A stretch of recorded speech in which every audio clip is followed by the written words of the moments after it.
محترم حضرات، السلام علیکم ورحمۃ اللہ تعالی وبرکاتہ۔ نحمدہ ونصلی ونسلم علی رسولہ الکریم۔ سائل نے سوال کیا ہے کہ حضرت، اگر کوئی مقتدی جماعت میں شامل ہوا تو وہ ثنا پڑھے یا نہ پڑھے، اس کا مسئلہ کیا ہے، پورا بتا دیجیے۔ دیکھیے حضرات، نماز دو طریقے کی ہوتی ہے، یعنی کچھ نمازوں میں قرات بالجہر ہوتی ہے، امام قرات بلند آواز سے کرتا ہے، اور کچھ نمازوں میں قرات بالسر ہوتی ہے، یعنی امام آہستہ قرات کرتا ہے، اس کی آواز نہیں آتی۔ تو اگر کوئی انسان جماعت میں شامل ہوا اور قرات والی نماز تھی تو وہ ثنا پڑھے جب تک امام قرات شروع نہ کرے۔ اگر امام نے قرات شروع کر دی اور یہ ثنا پڑھ رہا تھا، جہاں تک پہنچ گیا ہو وہیں خاموش ہو جائے۔ جیسے مقتدی پڑھ رہا تھا سبحانک اللہم وبحمدک وتبارک اسمک، اتنے امام نے کیا پڑھ دیا، الحمدللہ رب العالمین، تو یہی خاموش ہو جائے، جتنی ہو گئی اتنی پڑھے، باقی چھوڑ دے۔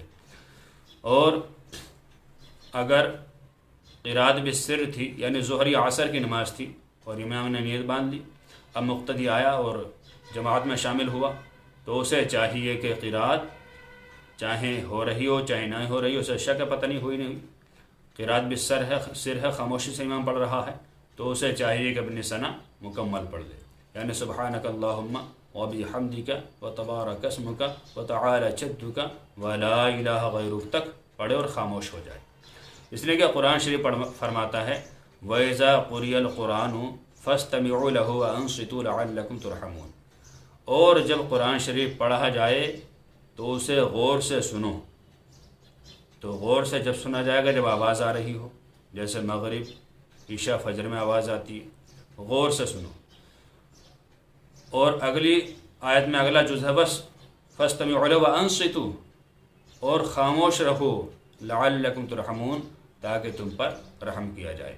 خاموش رہنے کا مقصد کیا ہے، یعنی جب تمہیں آواز آ رہی تب تک غور سے سنو، اور آواز نہ آ رہی ہو تب بھی خاموشی کے ساتھ کھڑے رہو، کیونکہ امام تو پڑھ رہا ہے، وہی تمہارا پڑھنا ہے۔ لہٰذا امید ہے کہ مسئلہ بآسانی آپ کو سمجھ میں آ گیا ہوگا۔ جو قرات والی نمازیں ہیں ان میں جہاں تک ہو سکے ثنا پڑھے، اس کے بعد خاموش کھڑا رہے، اور جو بغیر قرات کی بلند آواز کی نمازیں ہیں تو ان میں پورا ثنا پڑھے، اور پورا ثنا پڑھنے کے بعد خاموشی سے کھڑا رہے۔ اللہ تعالیٰ سے دعا ہے کہ اللہ تعالیٰ ہم سبوں کو نماز سے پنجگانا کا شوق عطا فرمائے، آمین۔ السلام علیکم ورحمۃ اللہ، واللہ تعالی عالم بالصواب۔